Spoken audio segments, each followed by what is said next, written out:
Apocalypse chapitre 12 verset 12. Réjouissez-vous les cieux et ceux qui habitez dans les cieux, malheur à la terre et à la mer, car le serpent ancien, le diable appelé Satan, est descendu vers vous, animé d'une grande colère, sachant qu'il a peu de temps.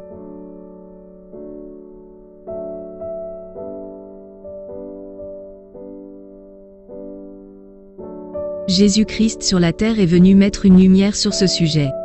Il a vécu parmi nous en s'abstenant de tout ce qui est de ce monde terrestre. Il a par la suite dévoilé à ses disciples qu'ils sont dans ce monde, mais ils ne sont pas du tout de ce monde. Donc, ils ont un lieu de provenance peu indécis. Plus loin encore, il leur avait dit: votre récompense sera grande dans les cieux. Il a dit aussi à un brigand: dès aujourd'hui, tu seras avec moi au paradis. Comme il a mandaté ses disciples à faire de tous ceux qui auront cru en son nom ses disciples également, nous concluons de naître de ce monde terrestre.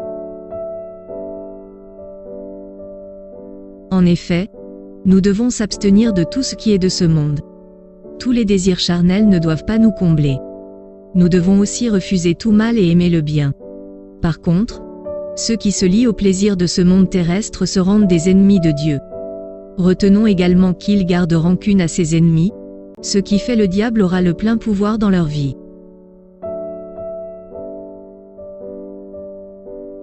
Le diable se manifestera sur eux car ils n'ont pas obéi à la volonté de Dieu. Mais pour nous les fidèles de sa parole sainte, le diable aura du pourvoir ou sa colère se déversera sur nous si nous n'obéissons pas à la volonté de Dieu, de s'abstenir de tout plaisir de ce monde. Notre lieu d'habitation éternelle est dans les cieux. Même étant dans ce monde, le fait de marcher sur tout qui est, nous reflétons l'image d'en haut, celle de la vie éternelle dans le royaume de cieux. Évitons la réprobation sévère par Dieu. Évitons de se faire ses ennemis.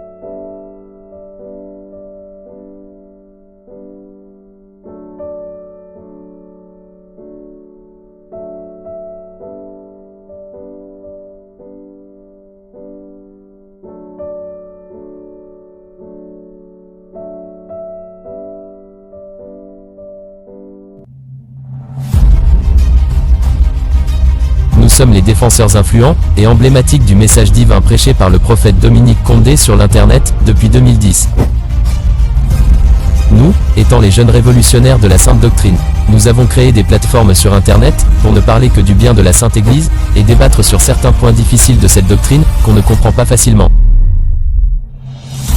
Voilà pourquoi nous publions régulièrement des vidéos bien conçues et illustrées pour faciliter la compréhension d'un chacun. Vous pouvez utiliser ces vidéos comme élément de défense face aux non-croyants. N'hésitez pas de la partager à vos proches, liker et aimer ces articles.